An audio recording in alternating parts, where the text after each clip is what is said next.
Bueno, ahora quería pedir que me acompañara al escenario una persona que... Yo soy periodista y me hice periodista por personas como él. Para mí, el invitado que nos va a acompañar ahora y nos va a hablar, ya le hemos aludido a él en varias ocasiones, porque es imposible no tenerle como referente. Para mí este señor es Dios, con permiso de Jordi Sierra Fabra, que nos acompaña aquí, un autor que para mí también es Dios y que me encanta. Por favor, un aplauso, chicos, no tenéis alma.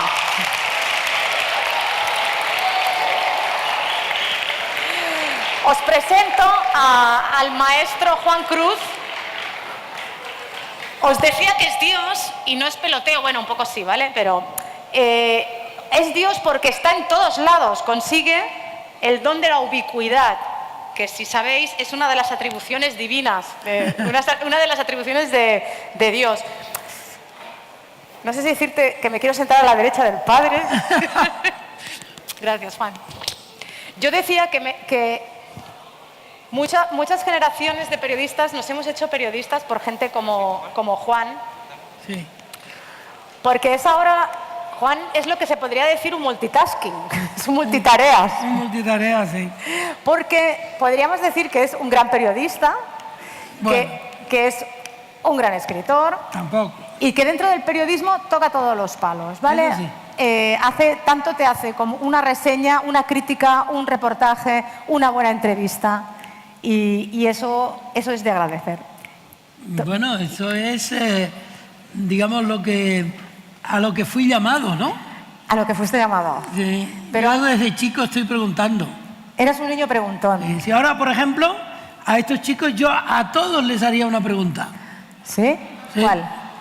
Pues mira, una pregunta muy importante para mí ha sido la que se deriva de un verso que le leí una vez a un poeta alemán, que además es editor, Michael Kruger, que decía: a veces la infancia me manda una postal. Y durante mucho tiempo yo he entrevistado a muchísima gente, entre otros al que hoy podría ganar el Cervantes. ¿Sabes algo? Esa pregunta: ¿qué postal te manda la infancia? ¿A ti qué postal te manda la infancia? Oh, ¿qué postal te manda la infancia? A mí me manda... Un recuerdo imborrable. Pues mira, tiene que ver con la lectura. ¿Y qué pasó? Pues tiene que ver con veranos larguísimos en una casa en el campo, y mi madre nos compraba libros de chicos para mi hermano y de chicas para mí. O sea, a mi hermano iban Julio Verne, Emilio Salgari, y a mí iba Poliana, Mujercitas, Sí, y yo me los acababa leyendo todos, pero era por mezquindad, Juan. Pues eso es una postal. Imagínate, vamos a ver, alguien que se levante y cuente la postal de su infancia. A ver. Tic-tac, tic-tac. A ver, tendrá un premio, ¿eh? Tendrá un premio. Ay, ay, ay, te estás comprometiendo, Juan. Sí, pero no se levanta uno. No se levanta uno. Ahí hay uno. A ver, ¿cuál es la Muy postal bien. de tu infancia? Un valiente. ¿Cuál es? Mira, tienes un micrófono, que además nos puedes decir cómo te llamas y todo, ya verás. ¡No quiero mi premio! ¿Cuánto? Espera, ¿cómo te llamas? Emil Lewandowski. Emilio. ¿Qué postal te viene de tu Que infancia? cuando fui de pequeño, muy pequeño, Sí, 2, sí. 3 años, me caí del coche. Mi madre me estaba... Abrí la puerta, estaba yendo para Polonia. Abrí la puerta, me caí del coche y mi madre atrás mía. Menos mal que era de noche y no pasó nada. Madre mía. Ya está. Bueno, mira, ya es una postal. Es una postal mi de premio, una caída. ¡Mi premio! ¿Mi premio? ¿Dónde está mi premio? El premio luego. Vale. Esto tendrías que haberlo pactado antes, Emilio. O sea, la postal que viene de tu infancia. Yo te iba a hacer una pregunta más directa y más indiscreta que también podemos preguntar. ¿Cuál fue tu primera vez? ¿Cómo fue tu primera vez? Bueno, Esa no la contestáis, ¿eh? pero la primera vez con la lectura, con la literatura. Esa es más difícil. ¿Tú Mira, te acuerdas del primer libro que te Sí. enamoró, que te hizo caer? Bueno, yo creo que mi primera lectura fue la radio. Yo aprendí a leer gracias a la radio. Qué bonito. Por eso es mi pasión por la radio. Yo me sabía el dial de todas las emisoras. A los 7 años yo no sabía leer. Yo aprendí a leer a los 8 con una hoja de periódico que tenía mi madre, que cada día ella me leía. Ella no sabía leer muy bien, pero conmigo se adiestró. Y era de un periódico, una hoja de un periódico, en la que venía la noticia de un suceso. Y ella todos los días me leía lo mismo. Y a la vez yo escuchaba la radio. Entonces, la combinación de una cosa con la otra me dio la sintaxis. Yo no sabía qué significaba la palabra sintaxis, y sigo sin saberlo. Pero para mí la radio me produjo la pasión por la lectura.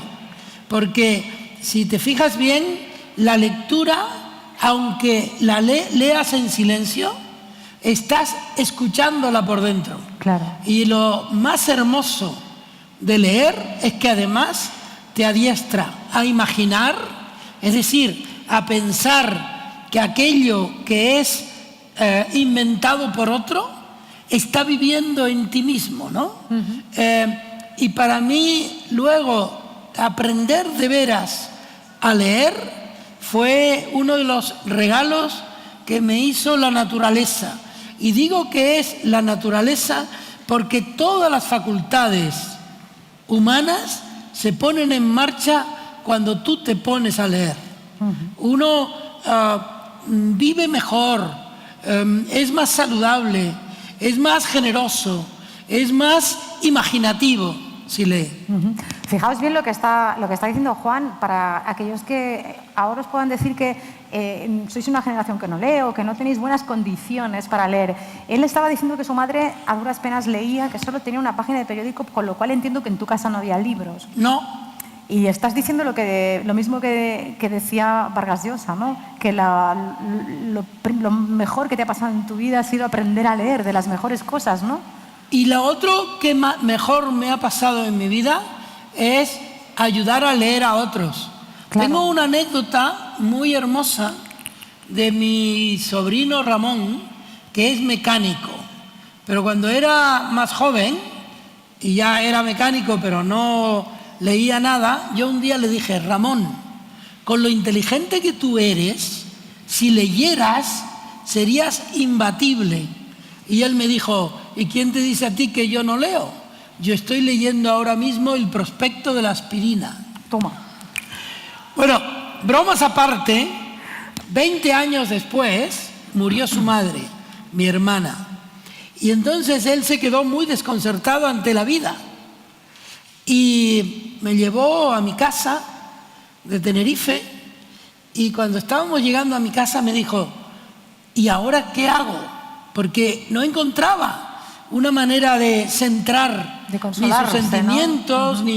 ni su alegría, no concentraba su energía sentimental en nada en particular.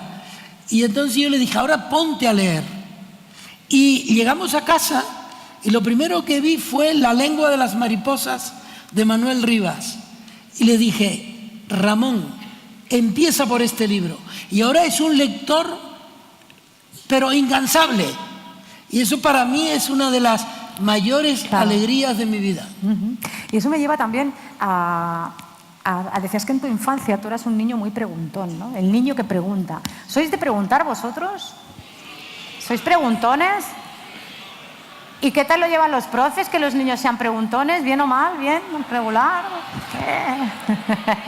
Hombre, yo les entiendo, que tener a 25 adolescentes preguntones en clase... Debe ser. Si en casa ya cuesta, imagínate. Sí, yo era muy preguntón y mi madre me decía siempre: este muchacho se pasa toda la vida preguntando. ¿Y te hiciste periodista? Y yo me hice periodista casi jugando, ¿no? Yo escuchaba los partidos de fútbol en la radio y entonces apuntaba todos los datos y de donde fueran los partidos yo hacía crónicas.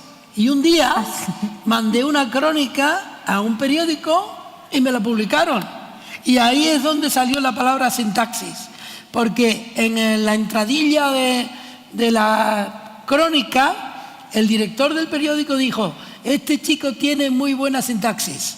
Yo no sabía lo que era sintaxis. Es como el personaje de Molière, ¿no? Dice, yo no sabía que estaba hablando en prosa. Pues bueno, este señor tiene tan buena sintaxis que sigue siendo uno de los periodistas de referencia, un gran escritor, y todo sale de ese niño que preguntaba, y hacía énfasis en esto de la pregunta por lo importante que es para el periodismo, pero también para la vida en general y para la salud democrática o la salud en general de una sociedad, que nos preguntemos y cuestionemos todo, Juan. Ahora estamos en una sociedad muy conectada, con las redes podemos prácticamente hacer crecer una noticia, dar a conocer algo, estar interconectados con todo el mundo, pero no sé si hemos perdido un poco el sentido crítico, ese sentido de preguntarnos las cosas. Ahora, la inmediatez de los 140 caracteres, de colgar las cosas, nos hace no digerir, no cuestionar. Bueno, yo creo que hay una falsa impresión con respecto a las redes sociales, de que abren el espíritu a otras opiniones y a otras discusiones. Lo que está ocurriendo con las redes sociales es que seguimos a los que dicen lo que nosotros ya pensamos. E incluso eso se ha trasladado a los medios de comunicación. La gente acude a los medios de comunicación para corroborar lo que ya piensa, no para discutir con lo que piensan otros. Y esto ha creado muchos malentendidos. Yo creo que lo que hay que hacer es estar en desacuerdo, pero también en desacuerdo con uno mismo, para convertir en nutritiva la discusión. Lo que pasa ahora con las redes sociales es que se ha instalado en ella el insulto, el lugar común, las medias verdades, etcétera, etcétera. Hay que tener mucho cuidado. Y como recomienda un ensayista norteamericano que acaba de publicar un libro que se ha traducido ahora en España por Galaxia Gutenberg, se llama Timothy Snyder, y el libro se llama Sobre la tiranía, y previene contra la tiranía del lugar común, la tiranía del acuerdo completo solo con lo que decimos nosotros o lo que dicen los nuestros. Se ve en la actitud de los partidos políticos, se ve en las tertulias, sobre todo en las tertulias televisivas, que se ponen aquí los que piensan una cosa y allí los que piensan otra, y nunca hay un cruce ni siquiera afectivo. Y ese libro a mí me ha ayudado muchísimo a luchar contra el lugar común, a tratar de buscar en lo que opinan los otros parte de lo que yo también debería saber para opinar mejor. Se me ha ido un poco el punto periodístico, pues no puedo evitarlo al tenerte aquí, pero me gustaría volver al tema de los inicios, de esas primeras veces que te acercas a los libros. Antes te referías a que tú fuiste un poco mentor de lecturas de tu sobrino. ¿Quién fue tu mentor? ¿Es importante ese papel, por ejemplo, a estas edades del público que nos acompaña, tener una persona que sepa alimentarte intelectualmente, diciendo, léete esto? Yo creo que lo primero fue mi madre, porque aunque ella era prácticamente analfabeta, tenía un enorme interés en que yo supiera, porque además yo era un chico muy enclenque, muy enfermo. Ahora no, ahora soy como el Capitán Trueno.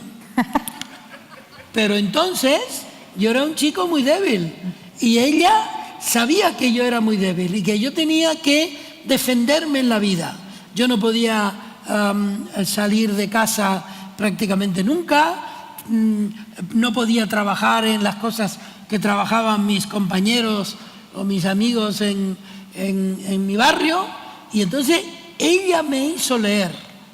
Y mi hermano me traía todos los miércoles el Capitán Trueno. Y yo me leía el Capitán Trueno. Un día yo no sabía las interrogaciones, yo no las conocía, ni las interjecciones, porque eso se aprende más tarde. Cuando uno empieza a gritar, Sí. aprende las interjecciones. Y cuando uno aprende a preguntar, aprende las interrogantes, ¿no? Entonces, un día le dije a mi padre, padre, ¿por qué no me traes una revista? Y él me trajo una revista. Él tenía la misma cultura que mi madre, pero en el kiosco, en la librería, pidió una revista y le dieron Destino. Caramba, qué suerte. Que es una revista... ¿Te han dado el hola? Exactamente, hombre, si hubiera dado el hola, hoy hubiera sido Boris Izaguirre. Pero me quedé en Juan Cruz. Bueno, y entonces fue extraordinario, porque yo leía ahí a Josep Pla, a Francisco Umbral, a Miguel Delibes, yo leía ahí a Néstor Luján, me hice lector, y me hice lector apasionado. Y los primeros libros que ya entraron en mi casa fueron unos que yo pedí prestados en la biblioteca de una institución de mi pueblo, y eran Pequeñeces del padre Coloma, un libro de Julio Verne, y Oliver Twist de Dickens. Charles Dickens. Y yo los leía junto a una cañería donde subía el agua para mi casa, y yo siempre asocio el acto de leer al sonido del agua. Qué bonito. De la cañería que tenías al lado. Esa fue la historia. Y ahora he regalado toda mi biblioteca a esa institución. Ay, qué bonito. Has cerrado un poco el círculo que te hicieron, sí. Pero sigo comprando libros. De favor. Hombre, pobre ética, ¿no? Sí, Chicos, leyéndolos. ¿habéis escuchado que se inició leyendo tebeos, que llamábamos entonces? No sé si se sigue llamando tebeos o cómic. ¿Cómo le llamáis? Cómic ya, ¿no? Bueno, pues en nuestra época tebeos, ¿no? Pues no importa lo que leáis realmente. Hay cómics, hay novela gráfica que es un buen primer paso, y te puedes quedar ahí incluso, porque es maravilloso, forma también parte de esa educación cultural. Yo hablaba del mentor, de esa persona que te sabe dar confianza. Yo de muchos libros que lees en el colegio te los imponen, pero hay gente que te sabe ver y te dice, ten, como tú hiciste con tu sobrino, este es el libro que tienes que leer. Bueno, pues mira, ¿hubo alguien así en tu hubo una profesora que se llamaba Ana Lola Borges, precisamente... Borges, qué bonito que se llama así. Sí. Bueno, y entonces ella me hacía escribir, que es una manera de leer. A veces, cuando uno no tiene que leer, debe ponerse a escribir, porque dentro de nosotros también hay un libro. Lo que leo yo a veces es lo que he leído ya. Es decir, mentalmente me refugio en versos. Por ejemplo, recuerdo los versos de Espronceda, los versos de Rubén Darío, luego los versos ya más contemporáneamente de Ángel González o de José Hierro. Por ejemplo, hay un poema de José Hierro que se llama Requiem, que es sobre la soledad del emigrante, que a mí siempre me fascinó. Luego ya empecé a leer a García Márquez, a Cabré Infante, a Vargas Llosa, pero el primer impacto literario que yo tuve y que sigo teniendo hasta ahora fue de Albert Camus. No me preguntes por qué llegó tan pronto a mis manos un libro de Albert Camus. O si me lo preguntas, te diré que fue gracias a los republicanos de mi pueblo, que cuando yo iba a la plaza y sabían que yo tenía inquietudes de lector, me daban libros. Yo me los llevaba a casa y leía. María Zambrano, Arturo Barea, Albert Camus. Yo tuve una enorme suerte. Esos fueron tus mentores. Esos fueron mis mentores. Hasta llegar a Domingo Pérez Minic, que fue mi maestro, que era un maestro autodidacta, que trabajaba en una gasolinera y al tiempo era crítico literario de la revista Ínsula, y después Emilio Lledó. Don Emilio Lledó ha sido para mí una figura central también humanamente, porque él fue el que me enseñó algo que yo tengo siempre en mente. Dentro de todo sí hay un pequeño no, y dentro de todo no hay un pequeño sí. Uf, esta frase, en el momento político que estamos viviendo ahora, Vendría bien. Vendría estupendamente. Y hay otra de Albert Camus que yo la uso mucho y se la recomiendo estudiar a los chicos. El sol que reinó sobre mi infancia me privó de todo resentimiento. Es un poco que la infancia es la patria del hombre adulto, ¿no? No sé, ¿vosotros creéis que habéis tenido una buena infancia, chicos? No ha estado mal, ¿no? Yo no sé, antes decías que dentro de cada uno de nosotros... ¿Tú te acuerdas que yo tengo Ay, que te tienes que ir. La última pregunta. Tengo que ir a hacer una crónica. Relacionado con ellos. Yo no sé, un sabio como tú, para mí eres un sabio, Juan, ¿qué te gustaría, cuál sería la pregunta que te gustaría formularles a ellos que pertenecen a otro mundo ya que no es el nuestro, ¿no? Y será el suyo? ¿Qué pregunta, ya que eres un niño preguntón, sigues siendo el niño preguntón, qué pregunta les formularías? Pues, ¿qué soñaron anoche? Qué bonito. ¿Y qué harías con esa información? Yo haría un reportaje. ¿Tú te imaginas coger a 100 niños o 100 jóvenes, adolescentes, y compartir con ellos los sueños reales que han tenido? Yo a veces tengo sueños. Hace unos días soñé.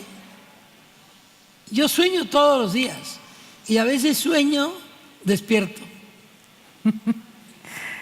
Qué bonito. ¿Os animáis, chicos, a que hagamos un día un reportaje de lo que soñáis? ¿Participaríais? En tu programa. ¿Lo hacemos, Juan? El sueño de los niños. Pues vamos. El sueño de los adolescentes de hoy. Te tomo la palabra. ¿Con qué sueñan los chicos de hoy? Muy bien. ¿Lo ves cómo nos ha faltado tiempo? Bueno, pero contigo siempre me inspiro. Nada, que va. Es un placer para mí y un honor. Jamás pensé que estaría compartiendo un escenario contigo y entrevistándote. Muy bien. De verdad, muchísimas gracias, Juan. Muchas gracias a ti. Chicos, un aplauso fuerte y os recomiendo que le leáis. Gracias. Nada.